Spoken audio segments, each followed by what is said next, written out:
De retour sur ce plateau, nous allons directement au Bénin. Là, l'opposition propose une loi d'amnistie pour les prisonniers et exilés dits politiques. Cela leur permettrait de bénéficier d'une certaine liberté. Ils sont pleins dans le viseur. Alors, est-ce qu'on doit s'attendre à ce que cela réussisse quand on sait que l'opposition parlementaire au Bénin n'est pas assez fournie, n'a pas le nombre nécessaire pour faire directement passer cette loi et qu'elle doit s'appuyer aussi sur le pouvoir alors que le pouvoir n'est pas du même avis? Gabin, vous en dites quoi? Le Bénin, l'opposition qui propose une loi d'amnistie. Ouais, vous savez, et quelle partie de l'opposition aussi, c'est les démocrates d'une certaine... Ah oui, voilà, justement. Rekia Madougou, on sait dans quelles conditions elle se trouve aujourd'hui. Et bon, je me demande si c'est un aveu d'impuissance ou bien une allégeance en fait au président Talon et à son parti politique, je me le demande. Aujourd'hui... Ils ont fait un test contextuel, si on peut le dire, parce que le président est en train de traverser une période assez trouble. Mais à un certain moment aussi, il faut remarquer que le Bénin a connu de taux de soubresauts avant l'arrivée de Patrice Talon au pouvoir et même après son arrivée. Mais il faut remarquer que après son arrivée, notamment lors de la visite du président Emmanuel Macron en juillet 2022, il avait libéré près d'une trentaine de prisonniers dits politiques et après il a encore libéré 13 autres dits politiques aussi. Donc même si certains ont décidé de fuir le pouvoir selon les termes, il y a encore des ténors qui sont là. Il y a encore des ténors qui sont là. Aujourd'hui, il a créé un canal de discussion avec les autres membres des partis politiques, à savoir l'ancien président Nicéphore Soglo et aussi Thomas Yayi Boni. Thomas Yayi Boni, avec qui il a connu des déboires lors aussi de sa gestion. Donc le Bénin est toujours dans ce cercle fermé là. Je pense qu'à un certain moment, il faut arriver à trouver des solutions, même si toujours lors de la visite d'Emmanuel Macron, Emmanuel Macron l'avait eu certainement à l'interpeller sur la question des prisonniers politiques et le président Talon avait répondu qui avait aujourd'hui ils ont décidé de fuir le pays, c'est parce qu'ils ont des choses à se reprocher. Donc aujourd'hui, il tend vers la fin de son second mandat. Je pense que quand même il sied qu'il arrive à faire feu de tout bois pour permettre à ce que la paix revienne et que la calmie revienne, parce que bon, au Bénin, on sait toujours qu'ils ont toujours réussi à trouver ce point rassembleur-là pour permettre à ce que les élections aient lieu et que celui-là qui va briguer le mandat ne puisse pas offusquer les autres, parce que il faut remarquer qu'au Bénin, aucun ancien président n'a fui. Yayi Boni est toujours là, il va, il vient comme il veut. Nicéphore Soglo, il est toujours là, il va et revient comme il veut. L'ex-chef d'État aussi, paix à son âme, Mathieu Kérékou, a toujours résidé au Bénin. Donc, il faut savoir que le Bénin n'a jamais permis à ce qu'un chef de l'État fasse l'exil. Maintenant, le fils de Soglo, ou bien son neveu, les Deda ou bien quelque chose du genre Soglo, lui aussi il est en exil. Et ils lui ont reproché à cette chose, mais la personne la plus recherchée et la plus en vue qui est en exil aujourd'hui, c'est Ajavon. C'est Ajavon qui a été son acolyte lors de sa première mandature, qui lui a apporté sa voix pour être à la tête du pays aujourd'hui. Je pense qu'il faut quand même arriver à trouver un compromis avec tous ces gens-là et permettre à ce que le Bénin ne soit pas... Si les démocrates aujourd'hui arrivent à faire cette proposition de loi, je sais que ça ne va pas passer parce que Talon... On peut tout dire, c'est un homme assez travailleur et tout, mais il a un côté un peu imbu de sa personne et il voudra que... Attention. Oui, je le dis, Togo, c'est pour moi, en quelque sorte, ça fait partie de ses qualités aussi, mais aussi de ses défauts. Parce qu'il va se dire... si ces gens-là doivent être blanchis, ce sera grâce à moi, ce sera par moi, ce ne sera pas par le truchement d'une quelconque loi proposée d'ailleurs par le parti politique de la dame qu'il a eu à mettre lui-même, même s'il dit que ce n'est pas une prisonnière politique, mais quoi qu'il en soit, en Afrique, nous faisons toujours l'amalgame. Quand une politique se retrouve en prison, on se dit que c'est forcément une affaire politique, mais dans le cadre de Rekia Madougou, on peut dire que c'est une prisonnière politique et que ce soit vrai qu'elle ait eu à faire ce qu'on lui reproche ou pas, la justice a déjà décidé, on lui a 20 ans, on lui a attribué 20 ans d'emprisonnement ferme et son second, le constitutionnaliste Aïvo aussi, lui aussi, on lui a attribué 10 ans. Oui. Peut-être que, Marson Talon, à un certain moment, il va décider de les blanchir, mais pas amnistier, parce qu'il ne voudrait pas que ces gens-là se présentent à une quelconque élection. Donc, ce sera peut-être une grâce. Ok, d'accord. Je viens à vous, ok. Est-ce que le projet tel que proposé par les démocrates a des chances d'aboutir, en connaissant le contexte béninois? Ok. En ce qui concerne ce projet pourrait aboutir s'il y a une bonne volonté. Voilà. C'est-à-dire? Oui, qu'est-ce que j'appelle bonne volonté? C'est le président Talon qui est à l'exécutif. Donc, après tout, au finish, c'est lui qui décidera. Non, mais c'est les députés. Si les députés ne sont pas partants, la majorité, les députés de la majorité ne sont pas partants. Oui, bien sûr. Pourquoi je dis ça? Parce qu'il peut arriver... Il peut donner des ordres? Oui, il peut arriver qu'il peut donner des ordres, il peut les amnistier, il peut les blanchir. Bon, maintenant, ce que je suis en train de voir en ce qui concerne le dossier du Bénin, c'est que ces détenus, entre guillemets, politiques, sont passés par une candidature aux élections. Par exemple, Ricky Amadougou, Frédéric Joël... Tous les détenus ne sont pas forcément candidats, mais non, les ténors qu'on connaît généralement, oui. Oui, bien évidemment. Mais pour moi, c'est un moyen pour pouvoir bloquer ces opposants de leur donner une chance pour se présenter pour les prochaines élections. Oui, pour se présenter pour les prochaines élections. Mais maintenant, le Bénin qu'on connaît avant, sous Yahya Boni, le Bénin n'était pas comme ça. Il n'y avait pas trop de balbiches. Mais maintenant, Talon est venu avec son système. Donc, il y avait des manifestations un peu partout. Il y avait des arrestations. Mais maintenant, c'est lui qui suit le président actuellement. Donc, pour que la situation politique soit favorable au Bénin, c'est lui qui a l'obligation d'assainir ce climat politique au Bénin. Il peut procéder aussi, comme le disait Gabin, par d'autres procédures. Il peut gracier, par exemple, il peut faire les grâces présidentielles. Oui, c'est ce que je viens de dire. Ça ne serait pas la bonne volonté, ça ne serait pas une bonne volonté. Voilà. Si il accepte de gracier ses opposants, là, automatiquement, le climat politique sera complètement assaini. Et il y aura la cohésion sociale au Bénin. C'est tout, c'est ce que moi je vois. Mais si au cas où ces opposants ne sont pas graciés, automatiquement, il y en aura toujours de grogne, il y en aura toujours des problèmes, il y en aura toujours des mésententes, des dissensions et tout. Voilà. Ok, d'accord. Je viens à vous, Firmin. Quelle lecture faites-vous du Bénin avec cette proposition? A-t-on d'abord des chances à ce que cela aboutisse par une loi votée au niveau du Parlement béninois? Moi, je dis qu'il faut apprendre à connaître Patrice Talon. Parce que cette loi ou ce projet deviendrait loi si Patrice Talon y a son intérêt particulièrement. Mais s'il n'y a pas... Mais dans l'apparence, il n'a aucun intérêt. S'il n'a aucun intérêt, donc je pense qu'il serait difficile que ce projet-là aboutisse. Vous savez, je voudrais faire deux petites observations. La première observation, moi, je voudrais m'inspirer de ce que Maounio Koudjo a dit tout à l'heure, que c'est comme Patrice Talon, il est en train de détruire ce qui a été construit. Moi, je dis, Patrice Talon, il est en train de créer un autre Bénin. Dans le Bénin classique, il y avait ce que nous appelons la démocratie, il y avait l'alternance, la politique, on la faisait, je ne sais pas, de façon business. Il n'y avait pas de parti politique sérieux au Bénin comme au Togo. On n'a pas réussi à construire un système un système de partis politiques ou un système bipartique ou un système multipartisme sérieux. C'est-à-dire, à l'approche des élections, vous allez voir que des partis se créent et l'argent circule et puis c'est fini. On va les gens se présentent aux élections, ils gagnent.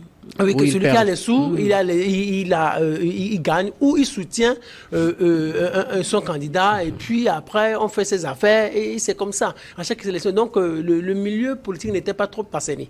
Donc quand Patrice Talon est arrivé au pouvoir, lui connaissant bien le milieu et avec son affaire de parrainage qui a écarté certains. Hein. Oui, et aussi regardez, étant assoiffé de pouvoir et ne voulant pas partir du jour au lendemain, il connaît le système, donc il se dit, il assainit le milieu et il éloigne de lui tous ceux-là, tous ces hommes d'affaires politiques qui pourraient ou qui sont susceptibles de le déranger à l'avenir, ou susceptibles de troubler sa gouvernance ou son pouvoir. Et c'est ça, en fait. Il se dit, moi, j'ai pas besoin de vous parce que je connais, je sais, parce que c'est la même pratique dans laquelle nous avons tous grandi, nous avons tous évolué. Maintenant, si je veux évoluer vraiment, je n'ai pas besoin de vous. Mais c'est ce qu'il a fait. Il a fait exiler les gens, il emprisonne les gens parce qu'il ne veut pas se faire troubler, il veut dormir tranquille. Il veut avoir son pouvoir, le garder, le conserver et briguer peut-être un autre mandat. Maintenant, il est dans cette dynamique-là. Donc, il est en train d'assainir le milieu et il a les partis politiques que lui veut dans son pays, ceux-là dont il ne veut pas voir le visage, il les a indirectement chassés. Ceux-là dont il ne veut pas voir le visage aussi, il les emprisonne. Vous me dérangez, je veux gouverner seul avec des gens qui peuvent respecter tout ce que moi j'appelle loi dans ce pays. Et c'est comme ça, il est dans ce milieu. Et maintenant, la deuxième chose qu'il faudrait faire voir, c'est que on a l'impression que Patrice Talon veut briguer un 3e mandat. C'est ça que je voulais vous poser comme question. Normalement, il est venu avec l'ambition de faire un mandat. Bon, finalement, il en fait 2. Mais est-ce qu'il a l'ambition de faire un 3e mandat, vous pensez? Oui, avec ce qui est en train de se passer. Parce que vous vous demandez, il fait tout ça là pourquoi? Parce que dans son entourage aujourd'hui, tout le monde a peur. Parce qu'il y a des gens des jeunes qui veulent émerger, mais qui ont peur. Parce que on vous tasse de probable successeur de Patrice Talon. Vous savez qu'un dauphin rebelle ne devient jamais roi. Parce que lorsqu'on vous révèle le roi, même se méfie de vous. Donc les gens ont peur de ça. Et aussi, la manière dont ils gardent toujours les cas. Madougou en prison, les Joël Aïvon en prison, les hommes d'affaires, des hommes d'affaires. Sébastien Javon qui sont à l'extérieur, qui sont exilés. Vous vous dites, ce monsieur, il a l'intention de faire un 3e mandat. Pour répondre à votre question, mais il y a des gens qui sont venus au pouvoir dans ce monde, ils se disent un seul mandat, mais ils en ont fait 2, ils en ont fait 3. Moi, je vous rappelle, il y a cet exemple de François Mitterrand que je cite souvent. Lorsqu'il est arrivé, avant qu'il n'arrive au pouvoir, il se dit, mais c'est septennat, parce qu'à l'époque, c'était le septennat en France. Il se dit, lorsque je serai au pouvoir, donc moi, je vais faire juste un seul mandat, puis partir. Mais il arrive, 5e année, 6e année, on lui dit, mais si vous voulez partir, il dit non, le pouvoir, il y a quelque chose dedans. Lorsque vous rentrez, vous en apercevez tout de suite, vous êtes difficile de partir. Et il a fait un second mandat, il a fait 14 ans au pouvoir. Alors que lui, il trouvait 7 ans déjà très difficile. Quand on voit Joe Biden, lui aussi, il est arrivé avec l'histoire d'un seul mandat. Mais aujourd'hui, quand vous lui posez la question, c'est dubitatif. Aujourd'hui, il y a le même problème avec Macky Sall. Macky Sall et Patrice Talon se retrouvent dans la même situation. Macky Sall, lorsqu'il est arrivé au pouvoir, lors de son premier mandat, il modifie la Constitution. Ouais. Donc, le 2e mandat, il est allé sur la base. À 0 et on reprend. Il est allé sur la base de la nouvelle constitution, il reprend le compteur à 0. Et aujourd'hui, en 2024, il aura la possibilité de faire un autre mandat. Ça mais lui, il n'a rien dit pour le moment. C'est d'ailleurs l'une des raisons des troubles au Sénégal. Il fait se comprendre comme Sarkozy. En janvier 2012, on demande à Sarkozy, parce que l'élection, ça devait être en mars et avril, on demande à Sarkozy si vous allez vous présenter. Vous savez, ce qui me préoccupe, c'est le problème des Français. Moi, je suis appelé à servir les Français. En ce qui concerne les élections, moi, je n'y pense pas trop. C'est la même interview que Macky Sall aussi avait donnée à l'Express il n'y a pas longtemps. C'est-à-dire, aujourd'hui, il a autre chose à faire. Il s'occupe pas trop de ça. On entretient le flou sur l'ambition de se présenter ou pas, c'est ça? Oui, c'est ça. Oui, mais lui, il a l'ambition de se présenter. Sinon, il ne ferait pas tout ça à Ousmane Sanko. Alors, revenons à Talon. Et aussi, à Talon, c'est la même chose. Il vient, il modifie la Constitution. Ils le font sciemment. Pour qu'on puisse dire le compteur là est à 0, j'ai la possibilité de faire 2 mandats, la loi nouvelle ne dispose que pour l'avenir. Donc aujourd'hui, légalement, Patrice Talon a encore la possibilité de faire un mandat de plus, ça va faire 3 ans pour lui, 3 mandats pour lui. Sinon, pourquoi il n'aurait pas cette ambition, il ferait tout ça? Le bon sens, on dit, la morale, quelquefois c'est rare en politique, mais il serait intéressant que même s'il veut faire un 3e mandat, qu'il libère Henrique Madougou, qu'il fasse revenir les exilés politiques, les prisonniers ou les exilés dits politiques, qui reviennent et ensemble, qui construisent le Bénin dans la paix. Ok. Gabin, pensez-vous qu'avoir la situation, on peut prêter à Patrice Talon l'intention de faire un 3e mandat? Non, nous n'en sommes même pas encore là, parce que pour moi, Talon... Le 2e mandat vient de commencer. Oui, le 2e mandat vient de commencer. Il est venu avec une intention de modifier la Constitution pour faire un seul mandat de 7 ans, ce qu'il n'a pas pu se réaliser. Si aujourd'hui on pense que bon, il va faire un 3e mandat, bon, on va attendre et le moment, le temps nous le dira. Mais pour le moment, je pense que il n'est pas dans cette logique-là. Talon, il est beaucoup plus sur le terrain. Bon, hier même, il a été aperçu sur le terrain pour évaluer les travaux qui sont faits sur le plan économique et sur le plan des infrastructures. Il a apporté énormément au Bénin. Mais sur le plan politique, il y a encore des couacs. Et c'est tout à fait normal. Le Bénin a toujours connu des situations comme ça. L'époque Soglo, quand Soglo était venu, il y a forcément eu des exilés. Il y a des gens qui ne le sentaient pas et qui l'a fait exiler. L'époque de Yahi Boni, Talon même était en exil. Et aujourd'hui, Talon, là, Javon est en exil. Celui-là qui faisait ça. Dire que il est en exil. Donc aujourd'hui, moi, le problème, le véritable problème de nos politiques aujourd'hui, c'est d'arriver à s'exprimer, à parler franchement. Si tu ne vas pas te présenter, il faut le dire tout de go. Bon, je ne veux pas me présenter et tout ça, mais Talon, lui, on peut dire qu'on ne va pas se présenter et puis finalement se présenter. On en a connu encore. Et ça, c'est pas une parole d'or. C'est vrai, on a connu des gens qui ont eu à donner leur parole de militaire, qui a changé en parole de civil entre-temps. Mais aujourd'hui, Talon, il n'est pas venu au pouvoir pour chercher de l'argent, il en avait déjà énormément. Et aujourd'hui, quand il est au pouvoir, son fils a pris pratiquement le relais. Son fils est un homme puissant d'affaires aujourd'hui au Bénin. Son fils n'est même pas prêt pour devenir président au Bénin. Et Patrice Talon, il n'a même pas créé de parti politique. Il est toujours indépendant jusqu'à maintenant, même si certains particules se sont greffés autour de sa personne. Ça montre à suffisance qu'il n'a peut-être pas la volonté de briguer un autre mandat, mais vers la fin de son mandat, il va quand même essayer d'appeler tous ceux avec qui il était à conflit. Personne ne savait qu'aujourd'hui, lui et Yahi Boni allaient se voir tout le temps discuter, et lui et Soglo allaient se voir tout le temps et discuter. Personne ne le savait, mais aujourd'hui, c'est chose faite. Ça veut dire qu'il a quand même en tête de bien faire, mais quand même, il ne veut pas avoir des crocs en jambes pour la gestion de son pouvoir. Il veut travailler normalement pour qu'il n'y ait pas de pesanteur qui va troubler son sommeil, comme l'a dit Firmin, veut dormir tranquille. Et puis bon, vers la fin de son mandat, il va appeler tout cela pour faire la paix, comme l'a fait Yahi Boni d'ailleurs. Notamment notre chef de l'État était à leur côté lors de ce fameux discours-là, à côté d'Alassane Ouattara aussi. Ils ont eu à faire la paix et je pense qu'il va faire la même chose. Avant, quand il était venu au pouvoir, bon, il ne venait pas véritablement au Togo, mais à un certain moment, il a pris le pas et il venait souvent rendre visite au président togolais. Ça veut dire que bon, le Togo, c'est le couloir de discussion de toutes ces personnes-là. Et quand un président fréquente souvent le Togo, ça veut dire qu'il cherche à faire la paix autour de lui. Et je pense qu'à un certain moment, il va quand même arriver à faire cette pas-là. Mais beaucoup de personnes, quand on prend cette loi-là, les gens parlent souvent de Ricky Amadougou. Le problème de Ricky Amadougou, c'est un peu complexe. Parce qu'elle se joue la victime, elle ne veut pas accepter ses torts et Talon... Est-ce qu'elle se joue la victime dans ce genre de situation? Ricky Amadougou est en prison pour des faits de financement de terrorisme, c'est bien ça? Oui, si un président dit cela, ou bien si la justice béninoise dit cela, parce que le pouvoir, il y a la séparation du pouvoir, je l'espère, si... la justice béninoise dit cela, après des enquêtes, ça veut dire que bon, peut-être il y a certains points de vérité. Moi, je ne veux pas les mettre en doute. Maintenant, c'est à elle de savoir vraiment communiquer. Si tu es dans les mailles de la justice, si tu es en prison et que tu veux encore te jouer les plus durs, c'est toi qui perds. C'est toi qui perds. À un certain moment, il faut quand même savoir raison garder et faire son mea culpa. Après, quand tu sors de prison, on verra ce que ça va donner. Talon, il ne va pas rester au pouvoir ad vitam aeternam. Ton tour aussi va arriver, mais pour le moment, il faut quand même chercher à avoir sa liberté. Peut-être, même si ce n'est pas grâce présidentielle, un autre viendra t'amnestier et puis bon, tu vas te présenter aux prochaines élections. Pourquoi pas devenir président? Mais Ricky Amadougou, je ne suis même pas prêt que les Béninois sont aujourd'hui à même d'accepter une présidente femme.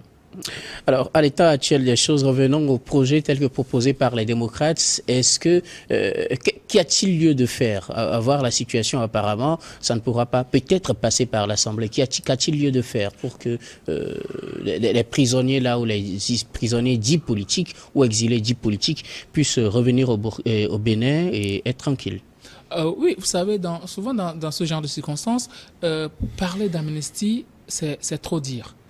Quand vous voulez faire une certaine demande, Et il faut peut-être parler de grâce présidentielle. Ça, peut-être qu'on a prêché le faux pour avoir le vrai, ou on a estimé très haut pour avoir le peu.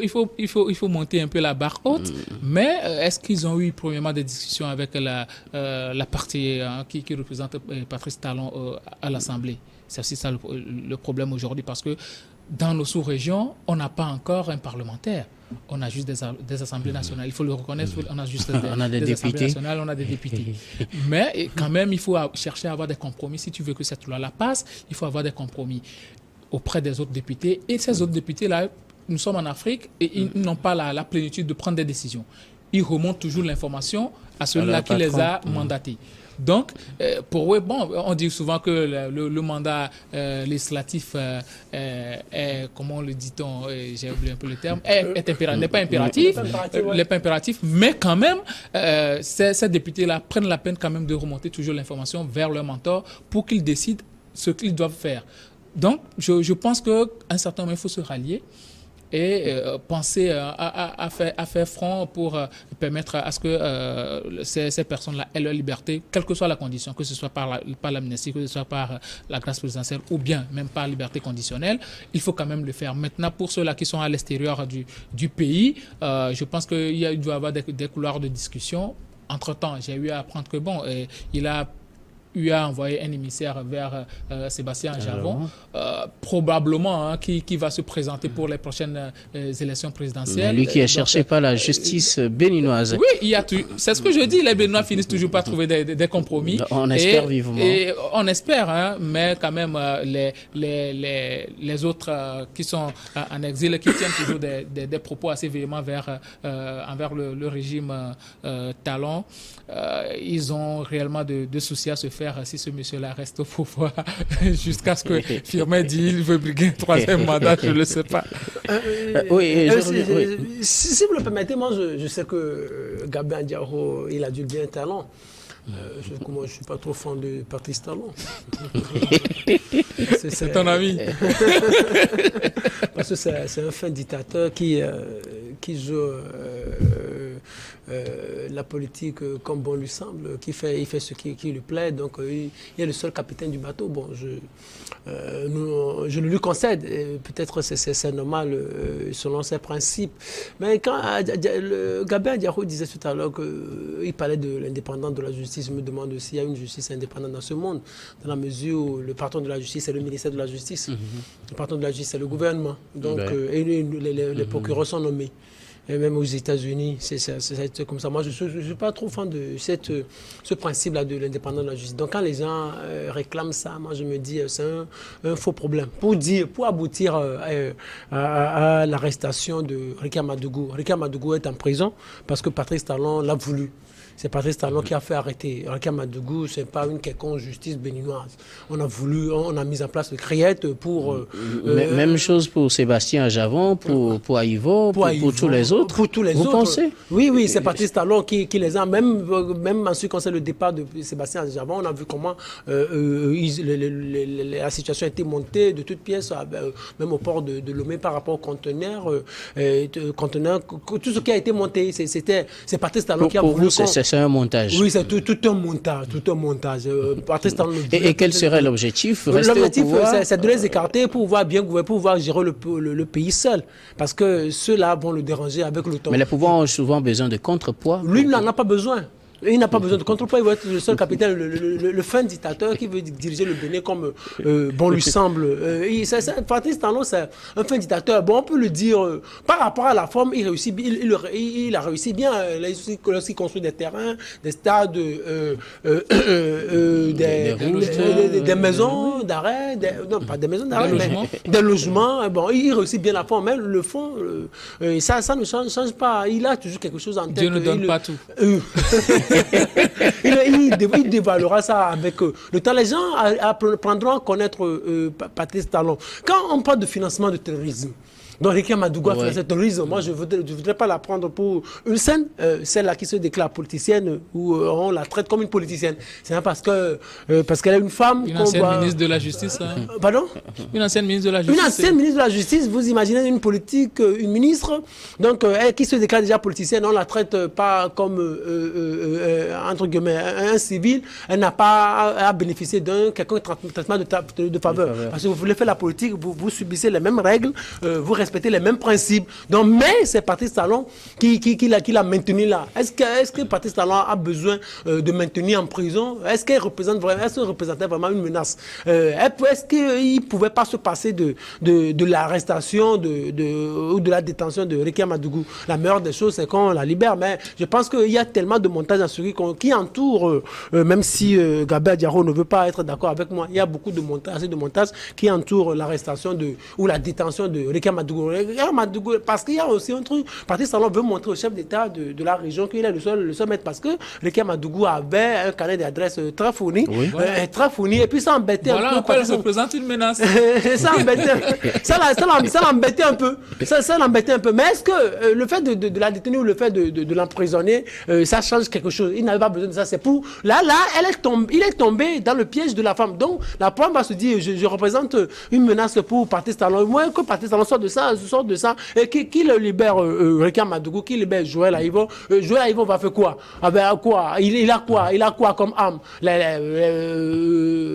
droit constitutionnel, qu'est-ce qu'il va faire? Qu'est-ce qu'il va pouvoir faire? Rien. Patrice Talon, il a trop peur. Voilà, vous savez, c'est pour cela que je me rappelle toujours, j'aime toujours faire avancer cette phrase de l'ancien président sud-africain, Nelson Mandela, qui a toujours eu à dire ce que les régimes qui ont trop duré au pouvoir, leur ennemi, c'est la peur. La dictature a pour ennemi la peur. Donc les régimes, les chefs d'État qui ont peur, vous allez voir qu'ils sont souvent brusques, qu'ils sont brutaux dans leur manière d'agir. Et c'est ce que Patrice Talon est en train de faire. Il a tellement peur de Ricky Madougou alors qu'il n'en a même pas besoin. Il n'en a même pas besoin. Donc il libère tout cela, qu'il fasse revenir, comme le projet le souhaite, qu'il fasse revenir tous ces exilés dits politiques. Et selon la logique du projet, il faudrait que cela passe par l'Assemblée nationale, quoi qu'il en soit. C'est ce qui a été soumis par les démocrates à l'Assemblée. A-t-on des chances à ce que cela aboutisse? Je vous l'avais demandé. Alors, dans ces situations, que peut-on espérer? Une amnistie telle que voulue par les démocrates qui passe par un vote à l'Assemblée, ou finalement une grâce présidentielle par les bonnes volontés de Patrice Talon? Ok. Alors ça, c'est simple. S'il faut une amnistie ou bien s'il faut une grâce présidentielle, il faut forcément le OK du président. Du président Talon. Bon, revenons un peu en arrière. Lorsque Boni Yayi était au pouvoir, Ricky Madougou était là. Il y avait les Sébastien Javon, il y avait tous ses opposants. Mais maintenant, bon, il est arrivé. Effectivement, un petit regard sur ses actions depuis son arrivée jusqu'à maintenant. Talon, automatiquement, il est dans la posture. Il est dans une posture de briguer un troisième mandat.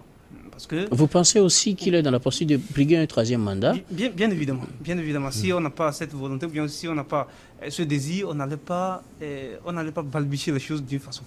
Regardez... Toutes ces personnes ont été arrêtées lors de sa première mandature. Je ne vois pas pourquoi. En tout cas, jusqu'à preuve de contraire, il ne fait que son deuxième mandat et il n'a rien fait de grand pour qu'on dise qu'il brigue un troisième mandat, à ce que je sache. Oui, bien sûr. Lorsqu'il était arrivé au pouvoir, il a dit non, je fais juste un mandat. Oui. Bon, ça, c'était sa promesse. Et c'est une promesse d'ailleurs. Oui. Voilà. Et maintenant, nous y sommes. Voilà. Il est en train de briguer un deuxième mandat. Bientôt, c'est la troisième mandat. Bon, on est là. Il ne faut pas lui faire des procès d'intention. Non. Et maintenant, tout ce que moi, j'aimerais dire... Oui, en quelques mots. Oui, en quelques mots. C'est que quand nous venons au pouvoir, nous avons l'obligation de travailler d'abord pour l'intérêt de la nation. Et aussi, nous avons de garder notre réputation. Parce que après l'exécutif, il y a une vie. La vie continue. La Oui. vie continue. Donc il faut faire tout et tout. Nous devons faire tout et tout pour conserver cette réputation. On l'espère. Pour la génération future. On espère que, comme Gabin l'a dit, jusqu'à 2026, ce sera réglé. L'harmonie va revenir entre eux, hommes politiques. Et on verra la succession si effectivement. Voilà, justement. Il faut forcément avoir l'adhésion de ceux qui sont pro-talent, ce qui n'est pas vraiment probable. Ok, d'accord. Merci à vous. Nous allons marquer la pause pour le journal, puis on revient pour la suite.